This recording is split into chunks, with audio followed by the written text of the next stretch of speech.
Just give one. Good afternoon, good morning, and good day. A warm welcome to the Global Chamber of Commerce London, Globinar, focused on customs. Thank you, Ildiko, for being here as our subject matter expert today. To start with, I'd like to introduce myself. My name is Katie Keith, and I'm the Executive Director for the Global Chamber here in London. And I'm joined by our Deputy Director, Hannah Lord. Would you like to give us a wave, Hannah, and welcome? Hi, everybody. Really nice to see you here. It's such a lovely evening, this warm summer evening here in London, and it's good to see so many people joining us from around the world. And if you're chiming in online, please don't hesitate to reach out post-watching this with any questions that you might have for Ildiko. But without further ado, I'd like to introduce Ildiko Mokran, who is the founder and managing director at IM Bookkeeping, a UK-based, award-winning and ICB-certified bookkeeping company specialising in accountancy and customs clearance. With over 15 years' experience in international trading and extensive customs knowledge, IM operates on the principles of cooperation, transparency, trust, and respect. Their aim is to provide a high-quality, complex and professional service to all of their clients. And I can really vouch for what Ildiko and her team are doing for a lot of our chamber members right now. Their work is carried out in the UK accounting office with the highest technical support. So you've really got them on your side when it comes to handling customs and all of your accounting needs. They've helped hundreds of customers with import, export, since custom clearance became mandatory between the UK and the EU. I don't want to mention the B word, but on the 31st of December, Brexit took effect. And so as a member of the Institute of Export and International Trade, they proudly offer a wide range of services in the fields of customs. So without further ado, I'd like to hand over to you, Ildiko, to take us through a little bit more about customs for those who are joining us and chiming into the recording. And then at the end, for those with us today, we are going to take a Q&A session. So this is a really great platform for you to connect with Ildiko and ask any questions that you might have. So without further ado, over to you, Ildiko. Thank you, Katie, and welcome everyone. I start to share my screen and let's see the presentation. Yeah. Perfect. Can you see it now? Yeah. Yes. Good. Right. So welcome everyone, and let me talk about, as Katie mentioned today, the UK customs import-export and everything related for that one. I will start with the UK Target Operating Model 2025, which generally highlights most of our topics, including import-export declarations, IPAFs, and GVMS, as we promised in the agenda. So HMRC published the draft Target Operating Model on 5th of April 2023 and proposed a new approach to customs declarations, security controls, applying to all imports, and sanitary and phytosanitary controls, applying to imports of live animals, animal products, plants, and plant products at the border. It set out how controls will be simplified, digitized, and over time delivered through the UK's new single trade window. But firstly, let's see what is the Target Operating Model. As I mentioned, Tom is a draft plan introduced by the HMRC to control UK's borders, outlines new procedures and systems proposed to be put in place to manage better the customs declarations in the UK side, security and safety declarations, and regulatory checks on the border. But on the other hand, Tom is essential to determine the UK's trade ties with the EU and the rest of the world. And the key features, what they're actually focusing, changes to the methods and process of border operations. They put in place new customs procedures and IT systems to manage the whole whole changes. New requirements for declaration, pre-notification, and inspections on the category of goods would be introduced. There is a couple of types of trusted trader schemes, which is actually currently in operation in the UK, but they planning adding some more. So the currently authorized economic operations, which is actually a duty and security scheme, and just make your life easier to get through the goods on the border, and prioritized when you get some inspections on the border.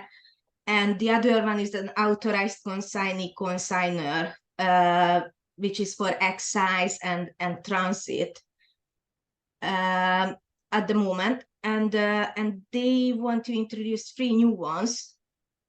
One is the accredited trusted trader schemes. The other is authorized operator status, and the third one is technology assurance schemes.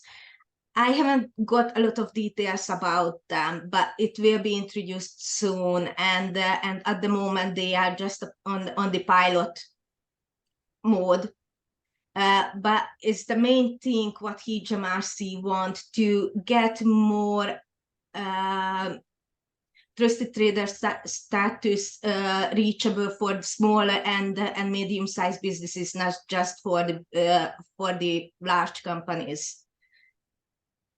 But on the other hand, the new regulatory requirements have potentially impact traders importing goods from the EU and the rest of the world, and I will show you why in the next slide. So let's see the phases of introducing the CDS and the border controls as part of the target operating model. But firstly, what is CDS? The Brexit, the outdated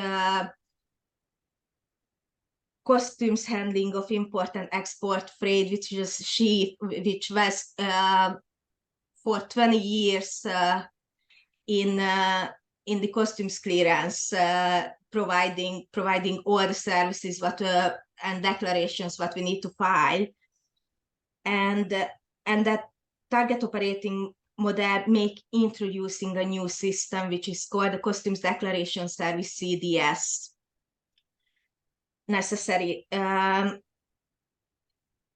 Sophie Dean, Director of General for Borders and Trade at HMRC, said CDS is vital to the government's plans for a world-leading, fully digitized border to help UK businesses trade and prosper.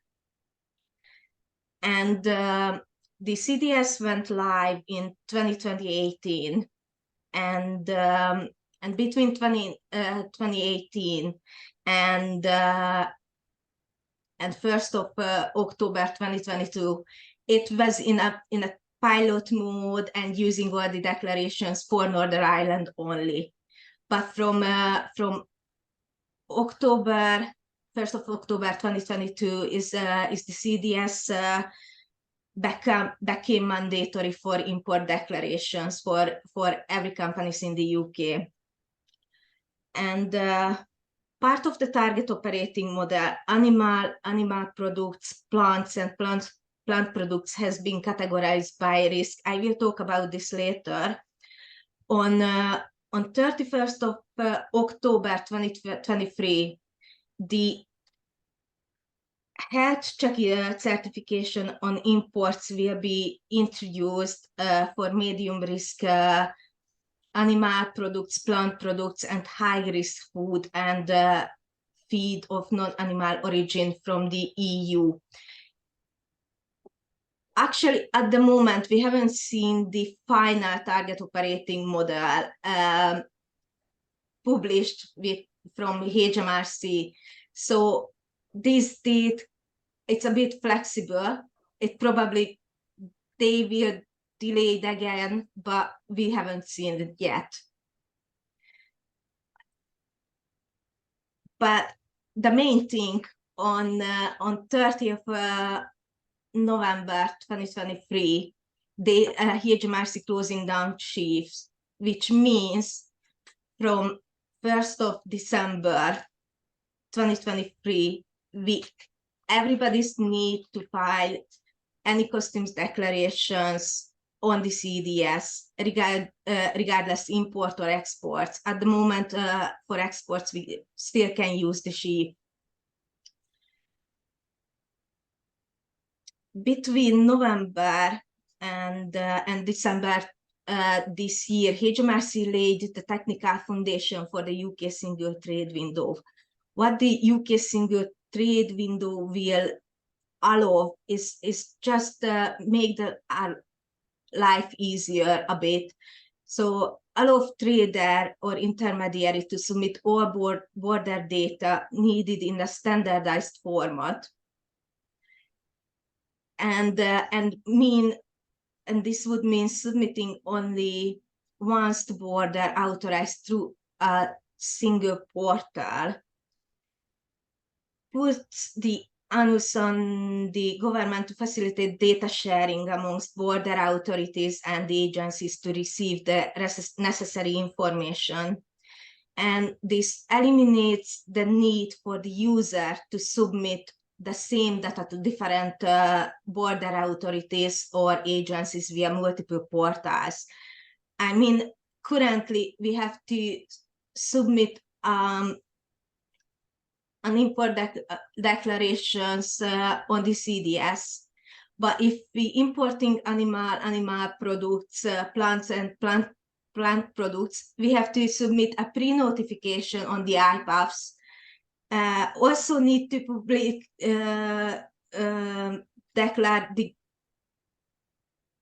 security declarations, and we need to do the safety and security and tracking goods and vehicle movements via specific ports with the GVMS. So it's a couple of separate sites where we need to put all the information, and mainly it's the same information regarding the imports. But from the end of January 2024, documentary and risk-based identity and physical checks will be introduced on medium-risk animal products, plant products, and high-risk food and feed of non-animal origin from the EU. Also, they moving the risk-based identity and physical checks to the border, which means extra loads for the border control points and control points. Regarding this checks, actually there are two fees will be introduced with the SPS and the border control points. The border control points usage fee charge amount will be a rate set by a commercial decisions of the BCB operator, and it's eliminated the range between 20 to 43 pounds, but however, the consultation are still going with the stakeholders, so we still waiting for the confirmation of the fees what we need to pay by consignment if there is a check. And finally, for the first phase of the TOM next year, 31st of October, the requirement for safety and security declarations for EU imports will come into effect, and everybody needs to declare safety and security when moving goods from the EU, as currently is the security and safety declarations in place for the rest of the world. But so this one is just for the EU. But they reduce the data set what actually need to be filing. So currently is a 37 data set which is mandatory for safety and security declarations, and mainly looking mostly the same. like the proper import declaration. So they're reducing the date of 24, which will be mandatory, and the rest of 13 is it will be optional. And as I promised, here is the risk-based category for animals, animal products, plants and plant products currently for the EU, Liechtenstein and Switzerland. The HMRC decided to make our life easier, and I think their life easier as well, to introducing this risk-based category, so they can decide which goods need to be checked on the border and which can flow straight into the country and just go to the shops or just processing. The different categories face different checks. Is actually 3 types of checks will be introduced: documentary, identity, and physical checks. High risk categories will be faced with documentary, identity, and physical checks between 5 and 100%. Is depend of the type of the goods. Medium risk goods meet documentary, identity, and physical checks generally 5% for the rest of the world and 3% for the EU. And low risk products do not need a check for any of what I mentioned, but still is a possibility for indicative checks under the current regime. So this list, what I put it on my slide, it's not a full of the products, but I put the links below, so everybody needs to check which categories apply of the goods what they import in the UK, or even they are an exporter on the other country, but they want to check what kind of documents and information need for their customers, so they can check it. And just to make sure I have touched everything what mainly promised in the agenda, let's see who and why need a GB EORI number. So if you are a UK company, you need an EORI number for import-export declaration, registering for CDS, registering and using IPAPs, and filing your pre-notifications, registering goods and vehicle movement system, which is a GVMS, tracking the goods movement over from the UK border. Actually, let's say when they board on the ferry in France, and tracking the movements until arriving to the UK. And for safety and security declaration service, when you need to declaring safety and security as required.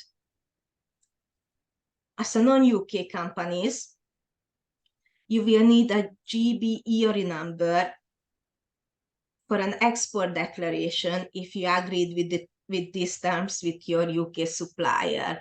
In my everyday experience is showing sometimes the supplier doesn't really want to deal with the export declarations, so the customers just get the UK EORI number and do the declarations in the UK side and on their side in the country wherever they exporting the goods from the UK. So this is the main thing when actually you need a UK EORI number.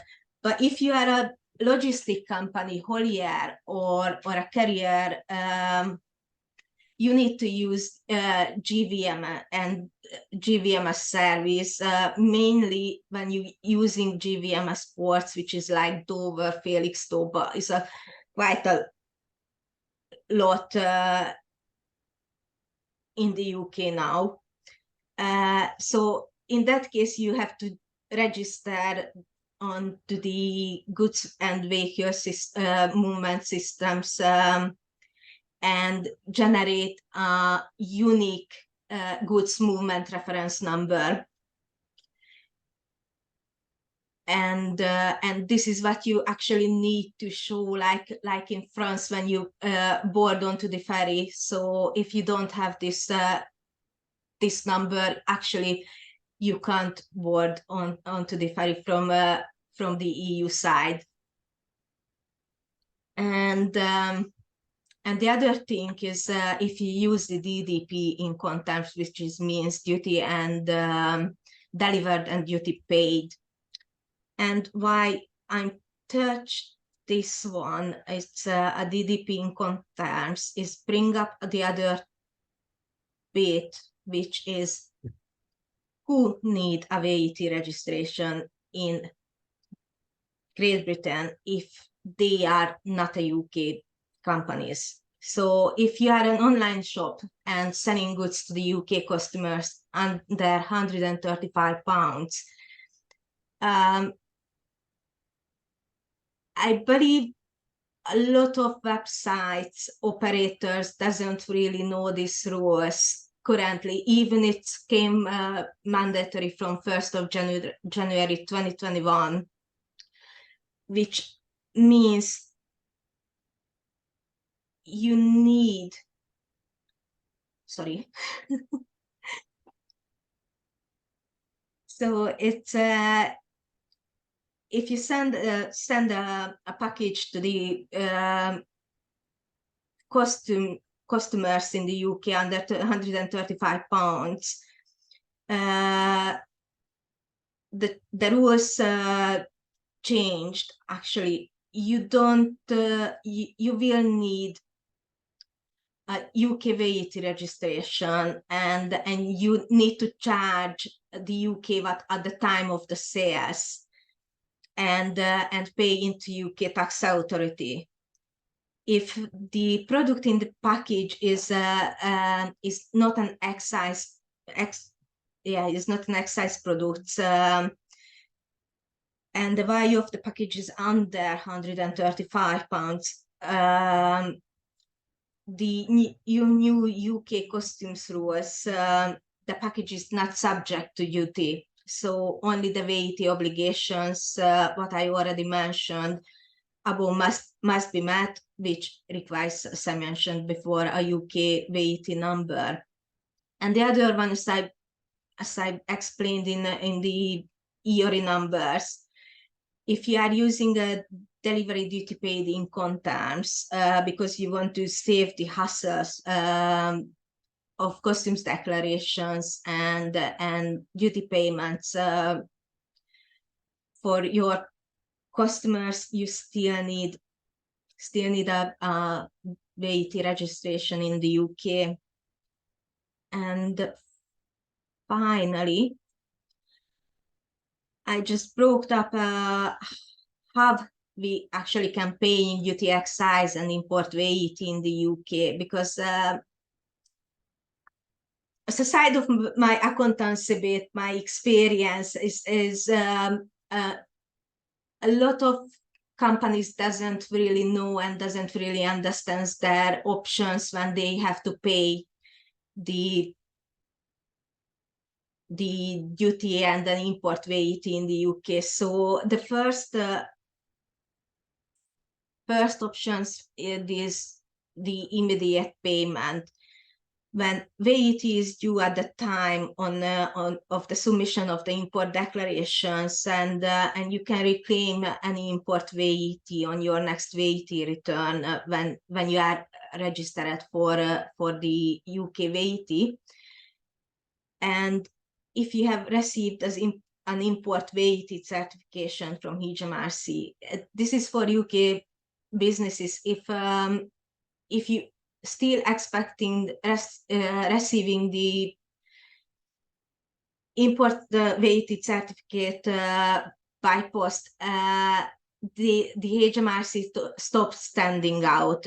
You can register on the CDS and downloading from there. It's actually 6 months when you can access your import weighted certificate, and after that you need to request again from HMRC. Immediate payment can be paid with a corporate card or via bank transfer, but the main things for this immediate payment, we need to wait until the pre-lodged customs declaration being marked to arrive, and that time the CDS will generate a unique reference number for the actual declaration. So it's just to make sure your goods have been marked in arrived, which is mainly is automatic if you're using the GVMS and you have the GMR number.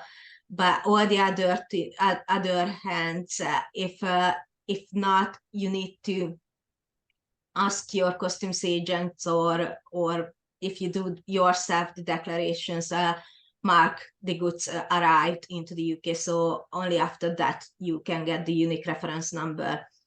The other thing, which is I think is a great and much more easier way, using your CDS cash account. So is a CDS is actually a complete service where you can get your import weighted certificate. You have a cash account which you can be top up from bank card, online banking, if you have a UK bank account, or bank transfers. And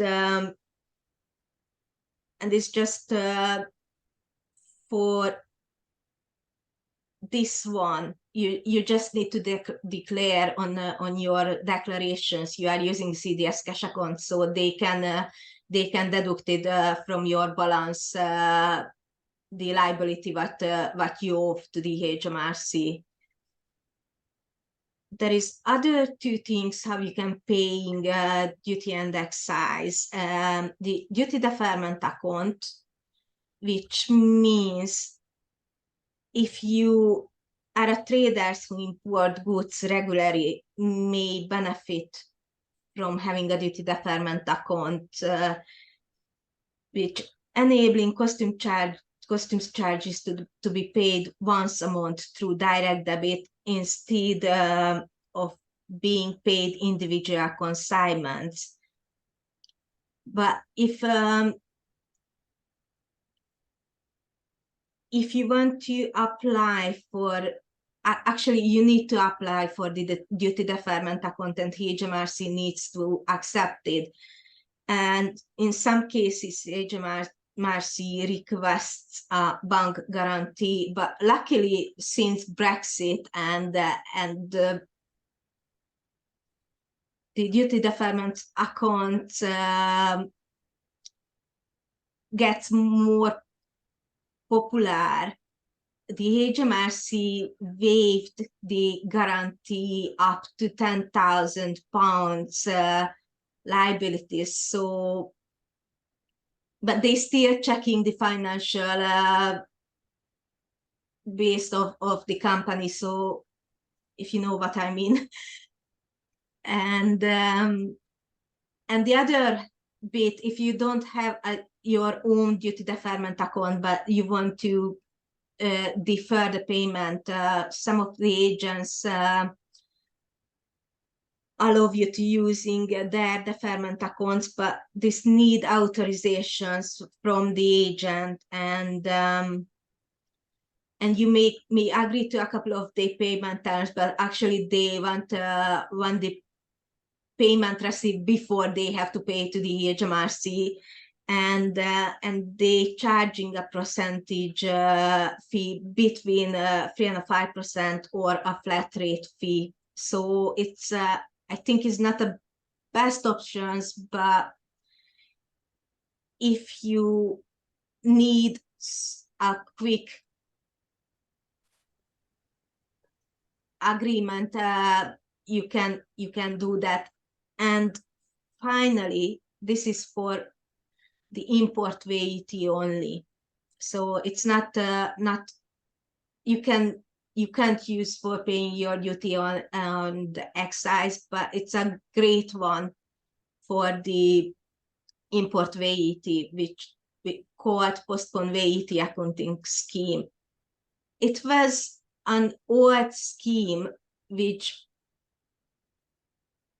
has been placed in the UK before they joined the EU, and when actually Brexit happened, they reintroduced this scheme. So someone is familiar with it, someone's not, which means that VAT registered businesses can account for import VAT on their VAT returns, and this allows the businesses to declare import VAT as an output tax and reclaim it as an input tax on the same VAT return.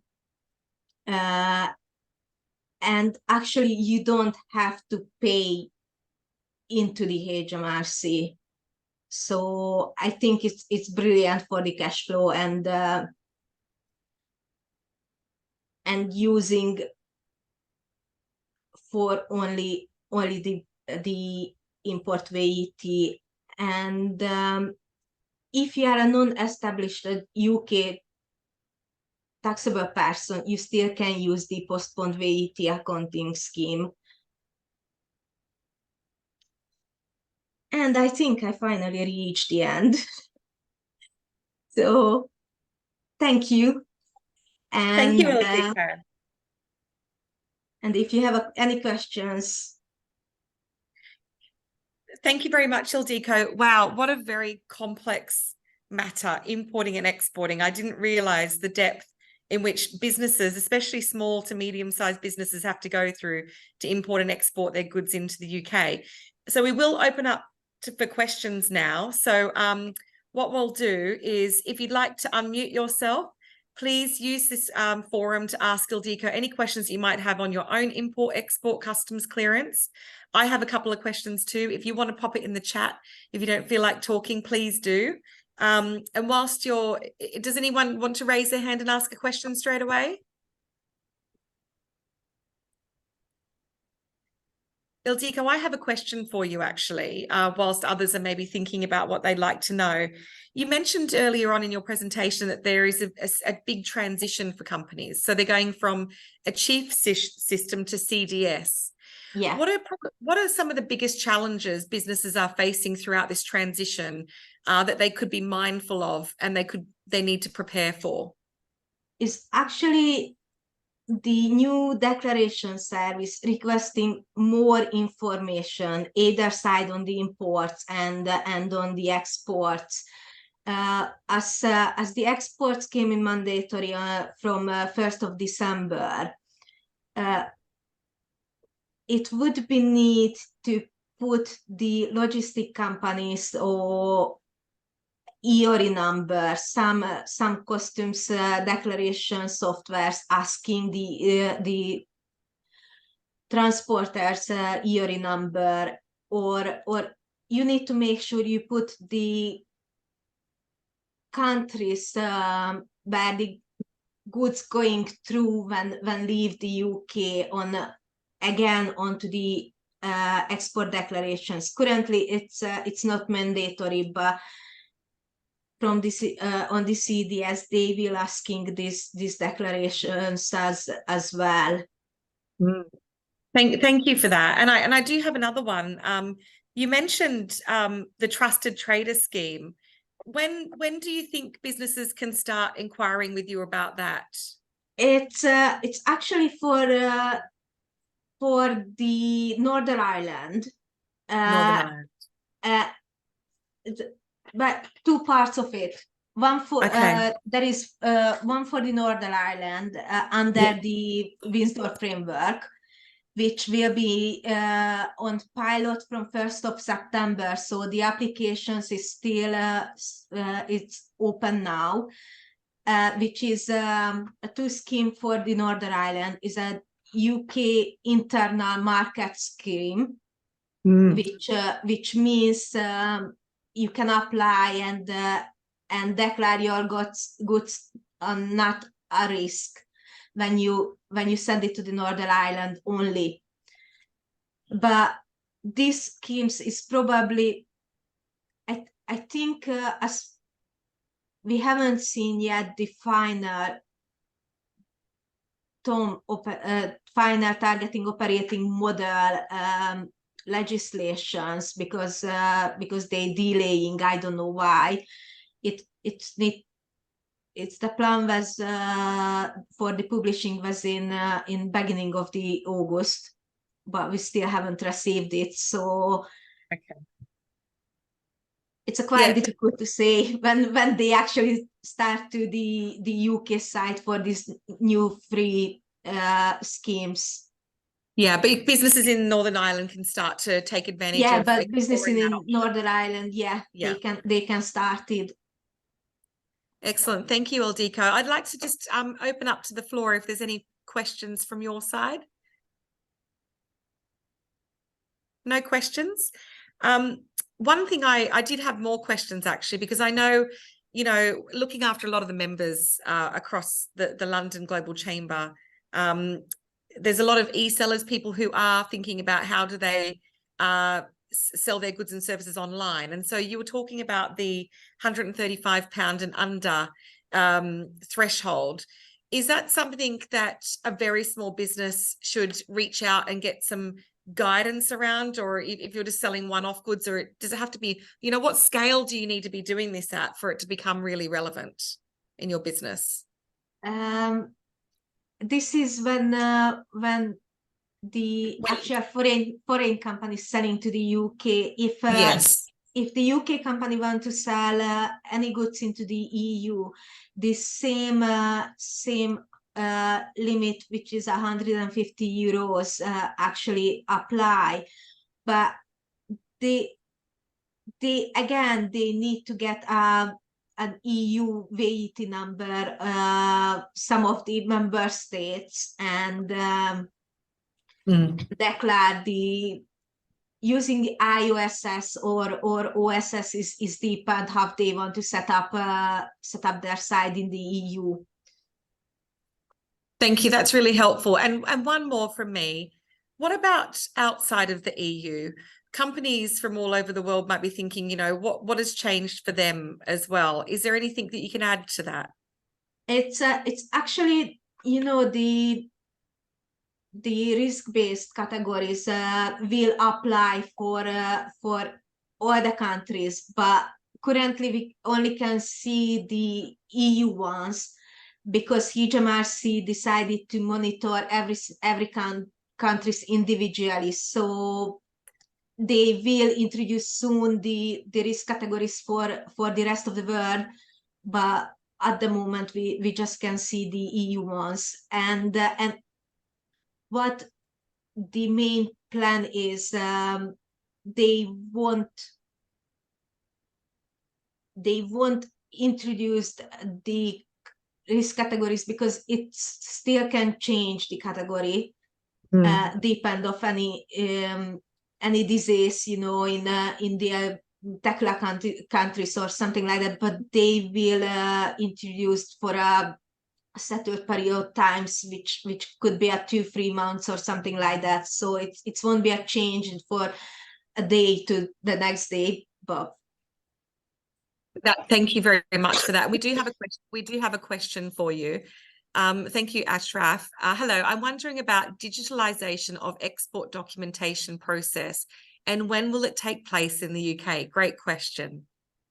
Well, I think they just starting working on it. As I mentioned, between November and December, they just laid up the technical foundation for the UK single trade window, which means it would be easier and get more documents digitized. But all I know, it's for the health certificate for the SPS, sanitary phytosanitary goods, actually will be available soon from the HMRC sites. Probably when the border check starts on end of January, they will release the digitized format for it. Thank you, Ildiko. Hopefully that answers your question. It sounds like it's not quite here yet, but it is underway, and I hope that it does make things simpler and easier for businesses. Any other questions from the audience, or Ildiko, any other remarks from yourself? Well, all I can say regarding to the CDS, it's the system is more automatic and just how can I say that? I think is a more digitalized than the sheet was. So we actually taking the first steps to get the whole customs service and the border controls digitized. This is what the UK plans anyway. Or the border controls, and as I mentioned, is when the UK single trade windows will be together as the GVMS, it's working great from the EU side when you're using the GVMS ports as they board on just let's say France. The GVMS sending the notification to the CDS and mark the goods arrived, and actually because we're filing a pre-lodged declarations for the imports, mainly if you don't have to pay the duty or VAT because you can use your CDS cash account and there isn't enough money on it. Or you only need to pay the import VAT and you are a VAT registered UK business, or not a UK business, but you got a VAT registered number in the UK, and using a postponed VAT accounting scheme, when the goods arrive into the UK is mainly customs cleared, unless they want to see and check the goods. But this the GVMS send a notification if you need to attend into the checks any border ports. That's very interesting and helpful. And I think, Ildiko, you've been kind enough to come here today and educate us and inform us on what's happening out there with these system changes. How is it that you help businesses right now? What are some of the things that you do to add value to easing the pain of customs right now? Right. We can help you. We can give you an advice how you can comply the UK legislations. I know it's a complex and I gave a lot of information today. But if you need any help, just reach me. And if Katie, you allow me to share my slides again, I just put my contact details in a minute. Yes, absolutely. So you will be able to provide guidance to those who are a bit unsure. Maybe they're going out into this for the first time. Maybe they're starting to import or export a lot more than what they used to, and it's becoming a bit of a burden on their business. And so you can step in and ease that pressure by coming in and supporting them to process the paperwork, go on the systems, make sure that they've got everything in order for their VAT. Yes, and also we can do the customs declarations behalf of of the businesses, so not a problems. And I haven't speak with about the transit documents because it's mainly when you exporting the goods into the UK, or you import and forward it to the somewhere else, but we can do the transit documents as well for the businesses if they want, because currently the EU law, it's you need to do the customs declarations at the front of the country where the goods arrive into the EU.